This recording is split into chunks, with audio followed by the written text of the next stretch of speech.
Hello guys, welcome to my YouTube channel rocket maths और मैं हूं सौरभ। आज की इस वीडियो में हम सीखेंगे क्लास 8th का चैप्टर 3 स्टार्ट कर रखे हैं हमने, अंडरस्टैंडिंग क्वाड्रिलेटरल। एनसीईआरटी बुक्स हैं और क्वेश्चन नंबर 3 देखो। इससे पहले हमने क्वेश्चन नंबर 1 एंड 2 मेरी प्रीवियस वीडियो में जाके आप चेक कर सकते हो। कोई डाउट है तो आप पूछ सकते हो मेरे से, ठीक है। तो अब क्वेश्चन नंबर 3 देखो क्या बोल रहा है। क्वेश्चन नंबर 3 कह रहा है इसके अंदर, ठीक है, जो मैंने प्रॉपर्टी बताई थी बस उन प्रॉपर्टीज को जरूर याद रखना, ठीक है। तो इसमें क्या है, can a quadrilateral ABCD is be a parallelogram. कोई क्वाड्रिलेटरल है, क्वाड्रिलेटरल मतलब 4 साइडेड फिगर। ये क्या 4 साइडेड, तो ये भी है 4 साइडेड, तो ये भी है आपकी, ठीक है। ये क्या पैरेललोग्राम हो सकता है, ठीक है। तो ये 4 साइडेड, तो ये भी है बच्चों, ठीक है। सारी क्या है आपकी 4 साइडेड फिगर है, लेकिन ये बोल रहा है क्या ये क्वाड्रिलेटरल हो सकता है। ABCD, इसको कोई भी नाम दे दो, ABC एंड D, ABC और D।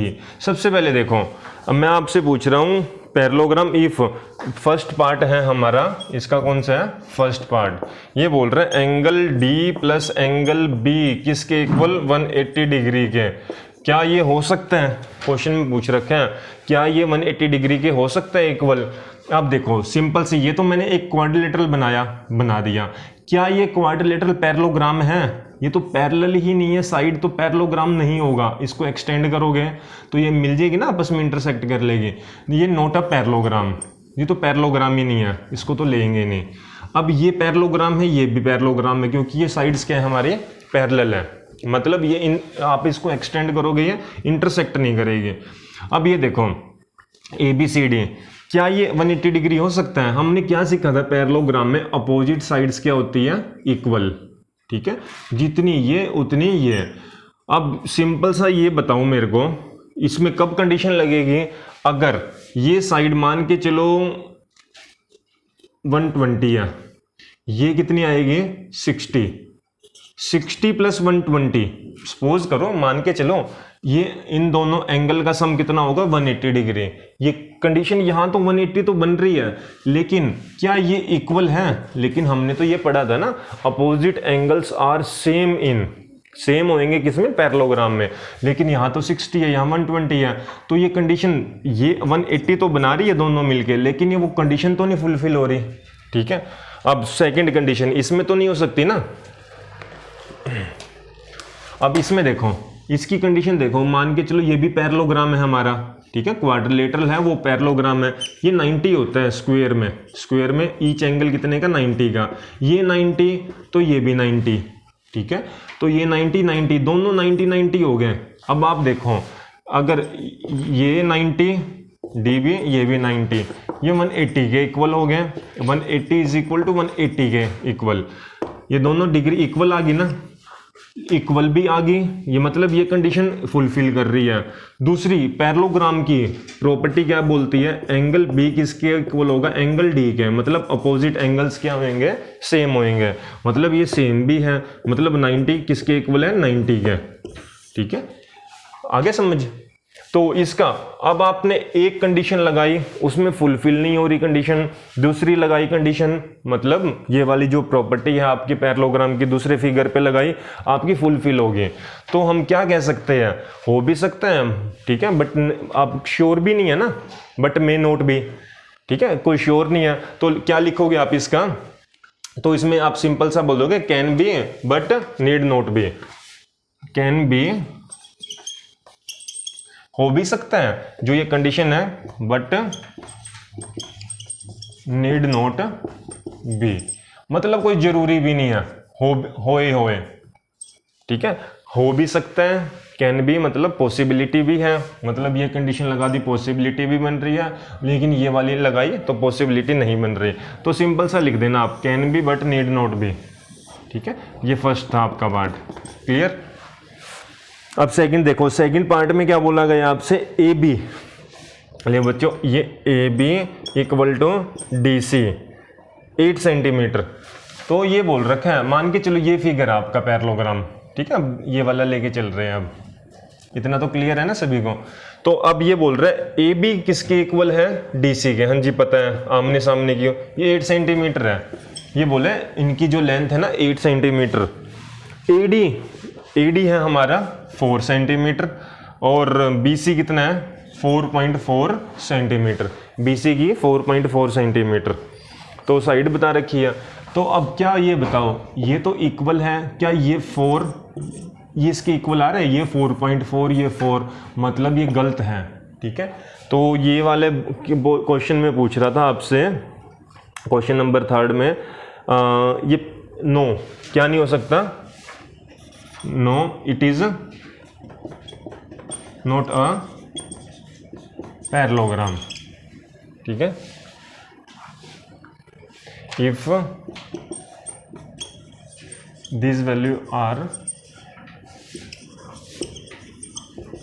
गिवन, मतलब ये जो आपको दे रखा था ना क्वेश्चन के अंदर, ये तो क्वेश्चन ही था, मैंने इसलिए इरेज कर दिया क्योंकि वहाँ फिगर में पुट कर दिया।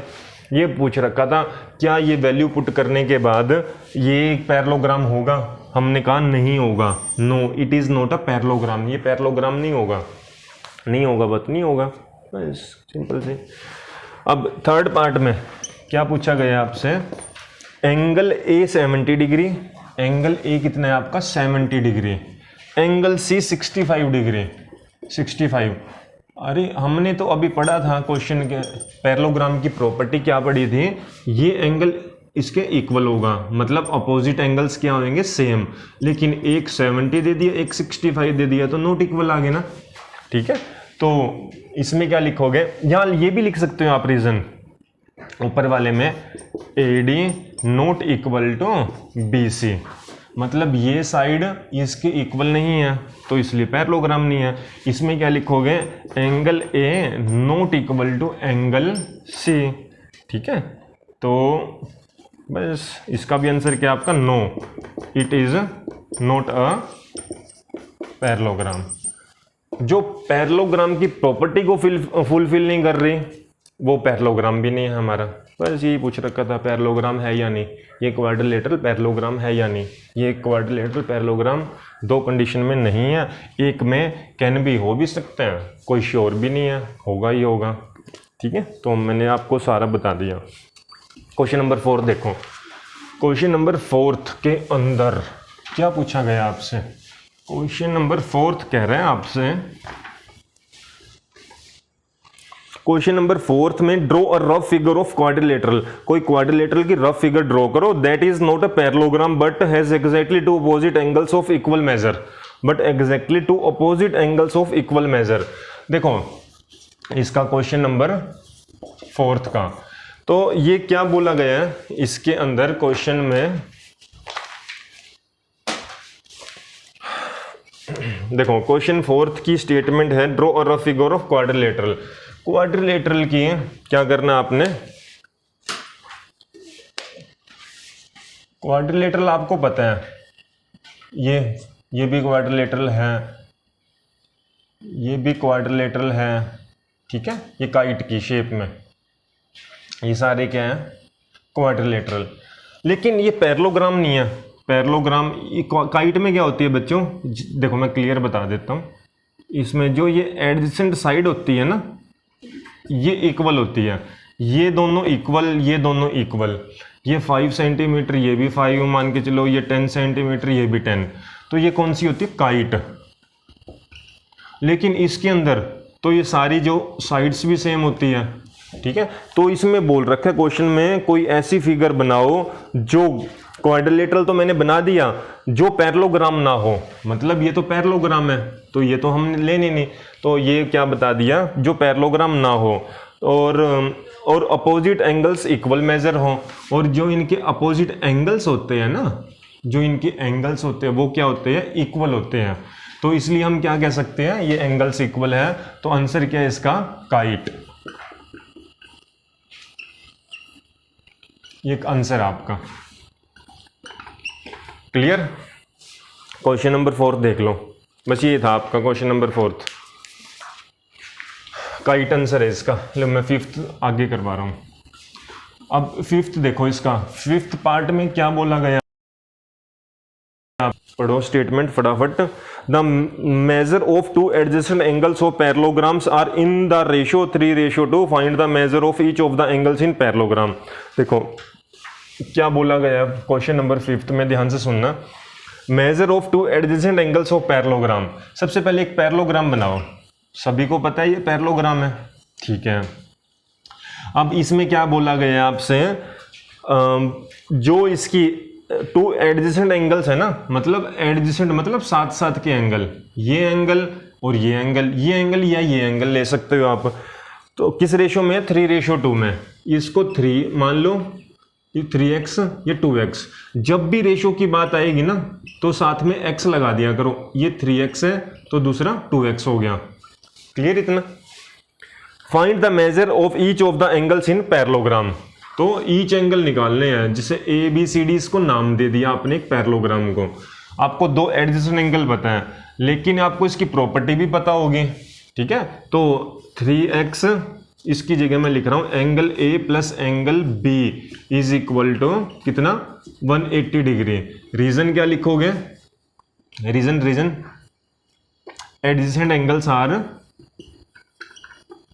Adjacent angle are 180 degree. जो एडजेसेंट एंगल्स के आपके 180 डिग्री है आपके, ठीक है। किसके इक्वल होता है? एंगल A की वैल्यू 3x बच्चों, एंगल B की value 2x is equal to 180 degree. 3 + 2 5x is equal to 180 degree. x की वैल्यू 180 डिवाइड बाई 5, 5 5 × 15, 5 × 30, तो x की वैल्यू कितनी आ गई? 36 डिग्री। इतना बताओ, ठीक है। 5 से डिवाइड कर दिया ना आपने। क्लियर इतना? लो इतना नोट करो सबसे पहले, बस अब तो 1-1 सेकंड में निकल जाएंगे आंसर फटाफट। तो 5 × 15, 16 × 18, 5 × 30, 36 डिग्री लगा देना यहाँ पर x आते ही। तो एंगल A कितना हो गया बच्चों आपके पास?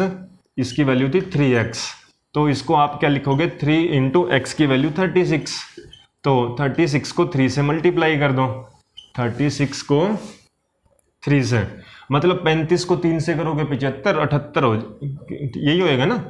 36 को 3 से देखो, 6 कितना हो गया? 6 × 3 = 18, 1 3 3 9 और 1 10, ठीक है। यही वाला कह रहा था, 35 को 3 बार कर दो, ठीक है। 35 70 105, 105 और 3 108, ठीक है, 108 हो गया। तो 108 डिग्री। तो एंगल A कितना आ गया? 108 डिग्री। अब एंगल B आओ बच्चों, एंगल B की वैल्यू, एंगल B कितना है आपके पास? 2x। तो 2 वैल्यू कितनी है? 36। तो 36 को 2 से करोगे 72, 72 डिग्री। तो एंगल B कितना आ गया? 72 डिग्री, 72 डिग्री। क्लियर? एक आ गई वैल्यू आपके पास, कौन सी? 108, B आ गई 172। अब आपको बताएं इसमें पैरेललोग्राम में क्या होता है? अपोजिट एंगल्स क्या होते हैं? सेम। जितना एंगल B उतना एंगल D, जितना एंगल A उतना एंगल C, यही होता है ना, यही वाली प्रॉपर्टी लगती है। तो आगे क्या लगाओगे? Angle D is equal to angle B। बच्चों एंगल B है 72 डिग्री, तो 72, एंगल D कितना आ गया? 72 डिग्री, ठीक है। ये थर्ड वाली वैल्यू आ गई। इसकी बताऊं, जितना एंगल B उतना एंगल D, बता दिया आपने। ऐसे ही जितना एंगल A उतना एंगल C, तो एंगल C किसके इक्वल हो गया? एंगल A के। एंगल A की वैल्यू निकाली थी आपने 108, तो एंगल C आ गया आपके पास 108। ये बच्चों 4 आंसर है आपके पास। उम्मीद करता हूं बहुत ही कंसेप्ट क्लियर कर दिया मैंने आपके बच्चों, ठीक है। लेकिन आपको कोई भी लगता है ना भाई, 1% आपको मन में कोई शंका है भाई, हाँ भाई ये कंसेप्ट मेरा क्लियर नहीं हुआ, जैसे मर्जी जब मर्जी पूछ लेना, ठीक है। लो नोट करो। क्वेश्चन नंबर 5 भी हो गया हमारा, ठीक है। अब क्वेश्चन नंबर 6 देखें। क्वेश्चन नंबर 6 देखो बच्चों आप।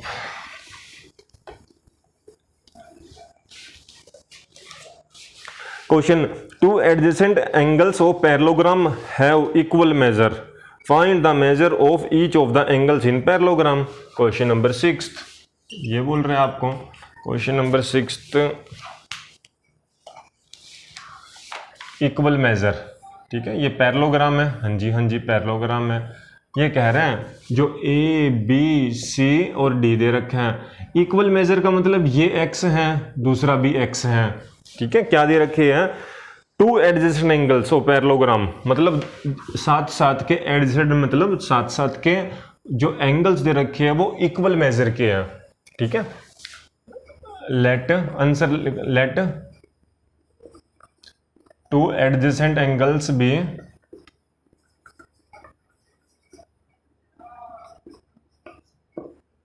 एक्स डिग्री, मतलब एक्स डिग्री है।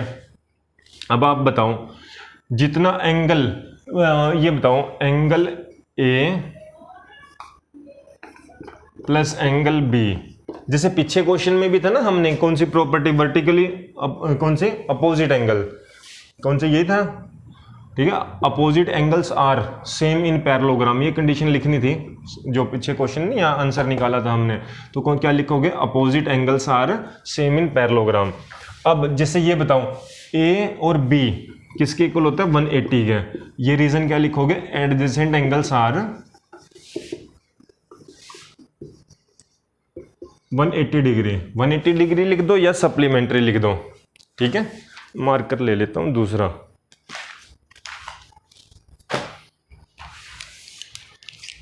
हाँ जी, अब आपको बताएं एंगल ए एक्स है, दूसरा भी एक्स है, इज इक्वल टू 180 डिग्री है, x plus x 2x is equal to 180 degree. X की वैल्यू कितनी होगी, ये 2 इसके डिनोमिनेटर में चला जाएगा, तो ये हो गया 90 डिग्री, तो एक्स कितना हो गया आपका 90 डिग्री, क्लियर इतना। इससे एक्स की वैल्यू आ गई बच्चों 90 डिग्री। अब आपको बताए ये 90, तो एंगल, तो यहां से देखो एंगल ए कितना, एंगल ए को x लिया था, x की वैल्यू थी बच्चों 90 डिग्री, तो angle A 90 degree. Angle B बताओ, एंगल बी x लिया था 90 डिग्री। थर्ड नंबर की वैल्यू बताओ, जितना b उतना d, जितना a उतना c, तो एंगल c किसके इक्वल, एंगल a के, एंगल a की है 90, तो एंगल c कितना हो गया 90, ये भी बता दिया। तो एंगल, इसमें रीजन क्या लिखोगे, अपोजिट एंगल्स आर सेम।